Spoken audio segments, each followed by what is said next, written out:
And one of the first big steps to that, and you see some signage and you see it in your flyer, is about a big community planning event that will be coming up here at the end of October called the Charrette. I'm going to let Bob tell you about that, and in just a few minutes after, we'll start getting into questions. So, Bob? Okay. Advancing slides. Right. This guy here. Yep. Good evening.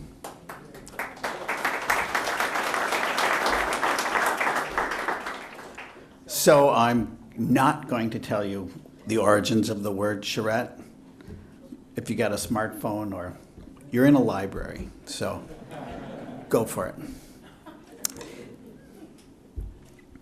So we developed this diagram a while back to get our committee and everyone in the room to understand kind of the process we've been going through.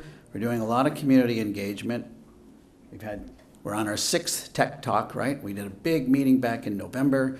We've had a survey. We've done all sorts of good stuff. We've been busy doing inventory and analysis. We've had a lot of community input. We're looking at a variety of ways for that stuff to come together against a set of what I'll call frameworks, man-made systems, natural systems, political systems, economic systems. All of that good stuff's been built. We've talked about it, and now we're going to get together and put our hands on the plans as a community. So what's a design charrette? And what you see here are photographs of activities that we've been involved with in a variety of cities doing this kind of work. Essentially, it's an inclusive hands-on process that harnesses the talents and energies of citizens, decision makers, and designers to create supportable, feasible plans for making great places. And each one of these participants is absolutely critical, which is why we come together for a period of days. That way we don't have some folks in a back room or out in an office doing a bunch of design work who come to a meeting, and some people come and some people don't. We make some decisions, other people see it, then it gets reviewed, then we come back to some more meetings, and we continually kind of rework and revisit questions and kind of tire each other out.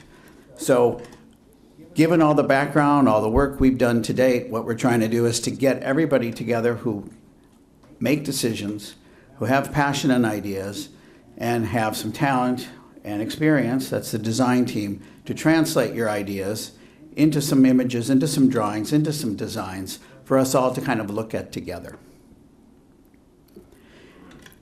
Bill Leonards, who's the developer of the National Charrette Institute, longtime planner and good guy, kind of describes it as it's part old-fashioned New England town meeting and part barn raising.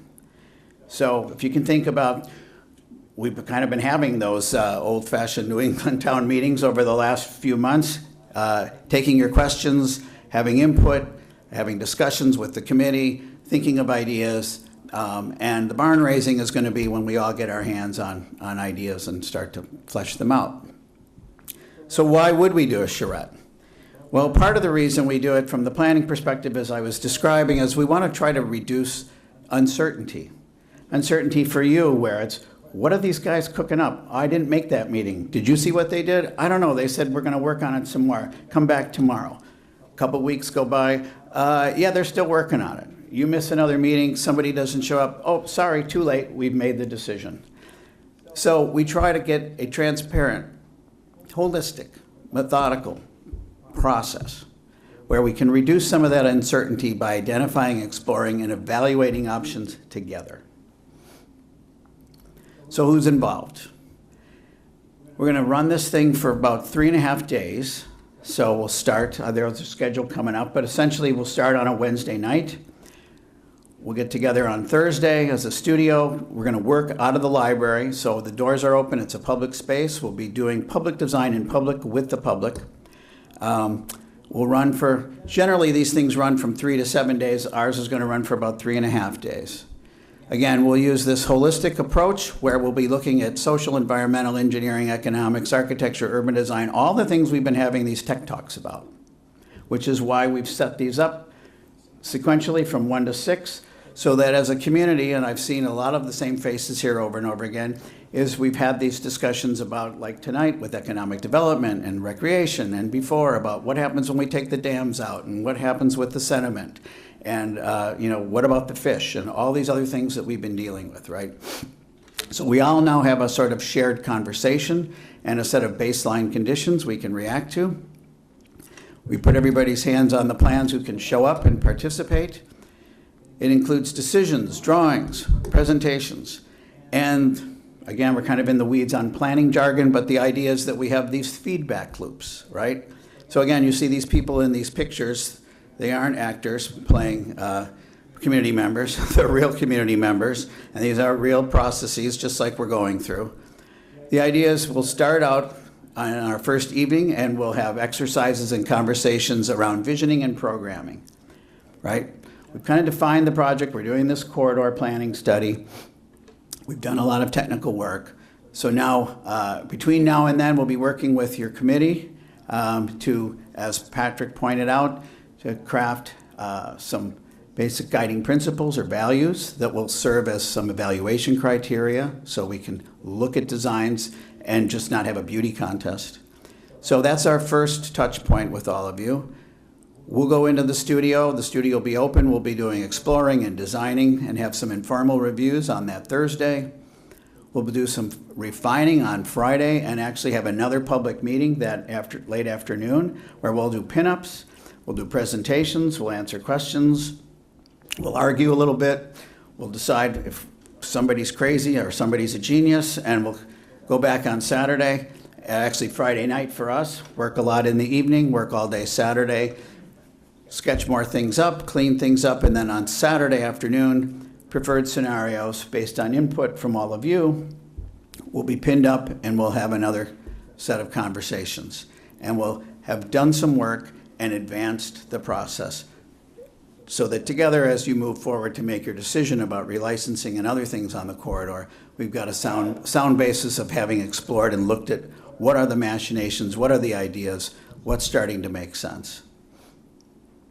This won't be the last time we get together and do this kind of work. It's really the first time. If we go back to this diagram, you'll see as alternative scenarios get vetted and you start making your city council decision about what you're really going to do with the hydroelectric facilities, we'll come back and have a follow-up workshop because we'll have one part of the question answered and the sort of future will be a little clearer at that point. But we'll also have done all this design work that then we can refine into a real corridor plan, which is what the rest of the next year is going to be about. So detailed schedule, as I kind of pointed out to you, we'll start out. Our team will come to River Falls on Wednesday. We'll build a design studio in the library. At 6:30, we'll have a community meeting, again, as we've had for the last almost year. We'll have food, we'll have beverages, we'll have tables, we'll have people, we'll have tools and things we need to have those conversations. It will be orchestrated. It won't just be willy-nilly, what do you think, what do I think? We'll actually have some exercises that will get us down the road. As I said, we'll be thinking about programming. So what are the program elements that people want to see along the corridor for the future? We're working with this Kinni Corridor committee. So we'll have input with our committee multiple times through the process. We'll be having lunch with them on Thursday after we've done some work. We'll continue to do work again on Thursday, Friday, have some more conversations. We'll have some technical meetings with folks like Reed and Amy and Buddy and others at the city, asking some questions, testing some hypotheses, making sure things pass the smell test on a reality basis. And then again, on Friday evening, we'll have a review session, actually Friday afternoon review session to about 6:30. Our team comes back, does some more work. We work all day Saturday, and we wrap it up. So why do we want to do this in a set of compressed multiple days? The compressed and action-oriented process lets people, you all of us, see our ideas being tested and reflected in plans and sketches. So here's the work of Ed Freer, done over about a 4-hour period, looking at a floating dock system. This is a project I actually worked with Amy on about maybe 3 years ago on the river in La Crosse. So these are the kinds of drawings. They're loose. They're not totally definitive, but we'll also be doing some computer work because we've got some good models and we've got some definitive things. So we kind of blend what I would say sort of the loose and conceptual with some of the tighter and refined. But we do a series of drawings and sketches in plan section and other ways so that you can start to see what that happens. When we do it in a compressed period of time, it really allows us to focus, and it really allows you guys to get your hands on the plans and start to see that, oh, I just talked to Bob yesterday afternoon and we talked about, we really want to see that we love the Riverwalk to be this brick overlay and we want lights on the ceiling. And everybody thinks that's a cool idea. Well, we'll get that sketch drawn up and show you what that might look like. So what's your role? For the committee, it's really about information, ideas, critiques.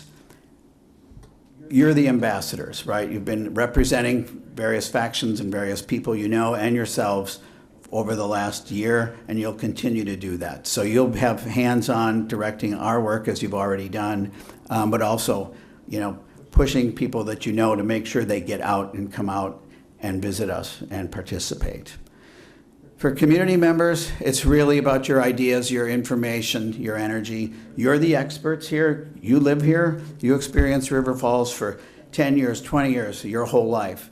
Those are the things that we need to know as designers, those little things about how when you access the river in this one location, you find that it's not real safe, or it changes, it's really slippery. So maybe that's a great place that we should be looking at some stone steps, right? Or maybe there's some places where we really need to deal with some invasive species, that are preventing a view. So it's that little detail kind of stuff that we're going to be addressing at a variety of levels, and you're the experts who know that. City staff, again, guiding us with technical data and information. And our role as consultants is really organizing this process, facilitating the process, and bringing a lot of talent and energy so we can help make your ideas kind of sing and shine. How do you participate? Again, a series of some images from these kinds of activities. Large group, listening, review, critiques, comments. So when we have the first meeting, the second meeting, and the third public meeting, again, here at the library, we'll be doing some talking, but you'll be doing some talking back at us, so it'll be conversational. There'll also be small group work. So again, on that first night, as I talked about, we'll be doing some visioning wordplay, some programming, scenario, future casting. The committee is really, again, about reviewing and commenting and guiding. And for all of you, it's really about the same, and visiting the studio. So will we consider multiple options and ideas? Absolutely. There is no one idea here. Nothing is baked. No decisions have been made, regardless of what you've heard or what you think you've heard. So here's just an infographic that we've worked on that kind of gets at some of these notions of we can look at dams remaining with hydroelectric production. And so what does that mean for the future of the corridor? We can look at, restoring the falls at the lower dam. We can look at, one dam and restoring that area, reworking the lakes, reworking both lakes with no hydroelectric. That work is advanced pretty substantially with friends from the Kinni, so we've got a pretty good understanding of some of that. But a lot of these other ideas really haven't been explored. So these are just one handful of ways we want to start to approach, and we'll be organizing the work. Everyone's invited. Bring your ideas, bring your questions, concerns. Mostly bring your passion, and let's make the corridor a better place than it is today. Questions?